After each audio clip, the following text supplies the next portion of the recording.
till this point, you might just think that health and fitness are one of the same things. But actually, they're not.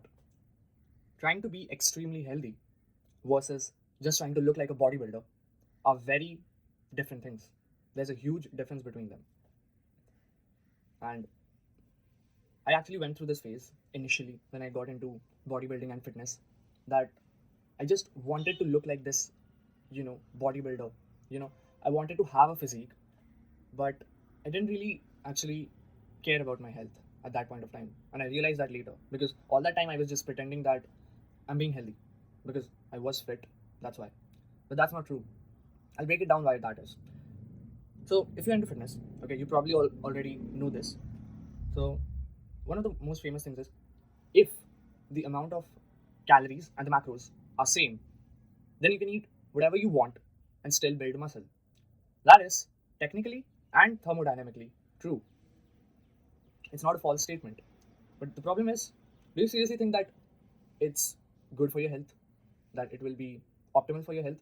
No, that's not true. That's not true. Why that is? Just one example, if you can think about it. Let's say you're someone that wants to have pancakes for breakfast, okay? Maybe daily, maybe alternate days. But if you want to have pancakes for breakfast and you think like that because you have seen some fitness videos and a lot of influencers have pancakes for breakfast, and you can build muscle using that. True, you can do that. But actually think about it, okay? Go into depth. The only ingredient that pancakes have that is good for your health is eggs. Okay, you might just add in protein for extra, like you might just add in whey protein powder for extra protein, whatever. But then you have the vegetable oils, the sunflower oils, the seed oils, whatever you add into it, which is not really that good for your health. And then you might just add in sugar, which is a catastrophe. Then you have refined flour, which will just make you bloat and it will make you sluggish and you won't be productive throughout the day. So, how do you think that it is actually a healthy thing to have in breakfast? Okay, fine. Now you might just say that, okay, I don't use that processed stuff. I'm quite different. I actually like take care of my health, and I completely check all of the ingredients myself, and I'm very concerned about those things and whatever macronutrients and micronutrients they have. But okay, fine, nice. That's good. That's good. You're different. But most of the people who watch these fitness videos do not actually do that because the same thing happened with me. I used to think that all of these recipes, are nice. But you know what?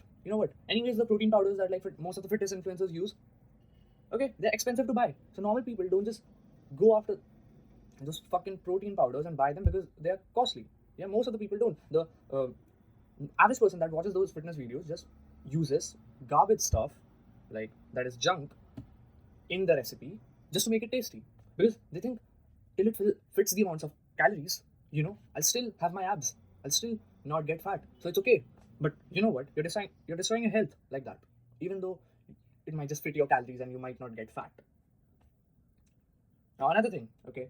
Now this is one of the most messed up theories ever that I used to follow when it was not initially when I got into fitness. It was like in the intermediate terms.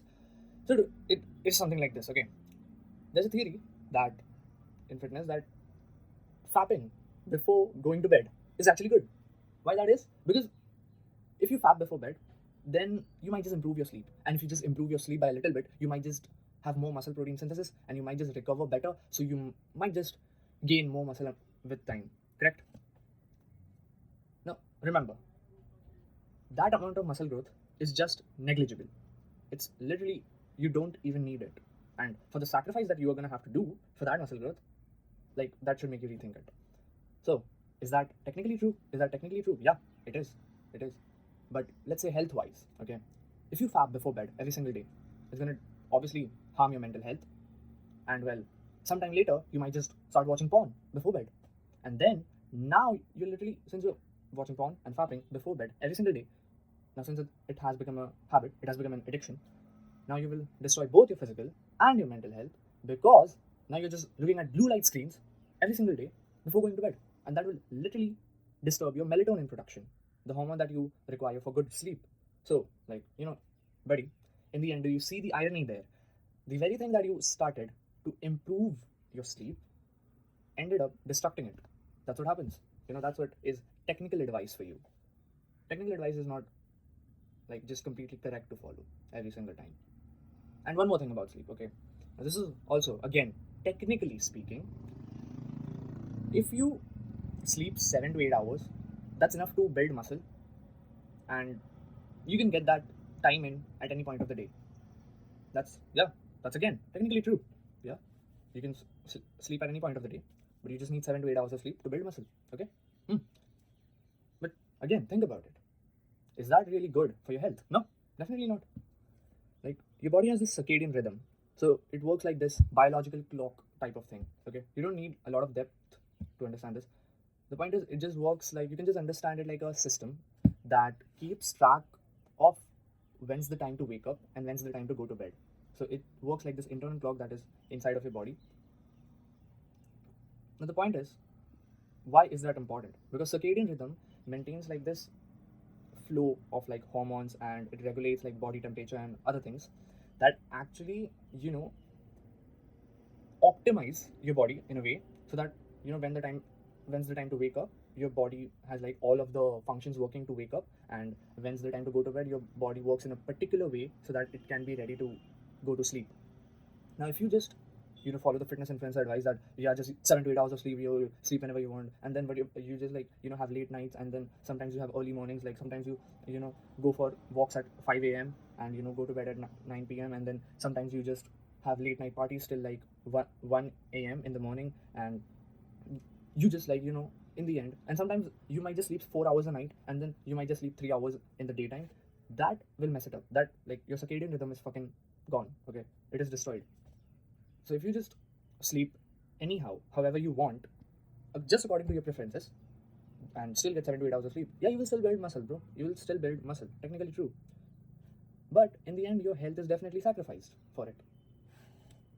The major point is, the conclusion would be that everything that is technically true is not necessarily always good for your health.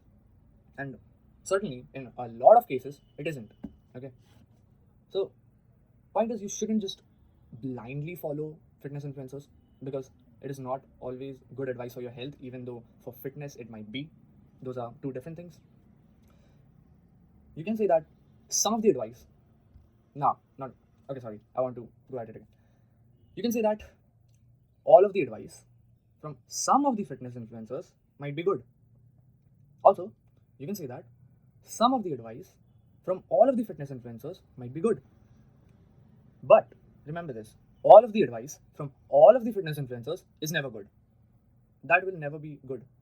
All the advice from all of the fitness influencers, it just cannot be good, you know, for your health. It can be for your fitness, but health is just terrible. And some advice from some influencers is just literally bad for your health and fitness both. So yeah, fitness influencers are something that you should follow blindly if you really want to take care of your health. Because seriously, if you think this way that, you know, I used to do this when I was younger. I used to like think that, you know, till the time it fits your calories and macros, it's all good. You know, you're not getting fat, so you can do whatever you want. And I used to do it like that. I mostly ate just junk food. Yeah, just keep eating burgers, pizzas, cold drinks. It doesn't matter because it fits the calories, right? So you won't even get fat, and, you know, you're maintaining your physique, you're building muscle, so it doesn't matter. You know, it fits your calories and your macros. That's it. That's it. That's literally all you care about, your calories and your macros, and you eat whatever you want, and then your health is certainly not good, and you probably have the health statistics of lower than the average person, while you're just pretending to be like this healthy person because you just look muscular when you're shirtless. That's it. Literally, that is what you do. Okay. So if you really think that you just, you know, you're in this mindset that you just want to look like a bodybuilder and you do not give a fuck about your health, you're certainly gonna regret it. When at the age of 30 you have man boobs, you have stomach issues 3 times a week, and your balls don't even work anymore. That's it for today's video. Thanks for watching.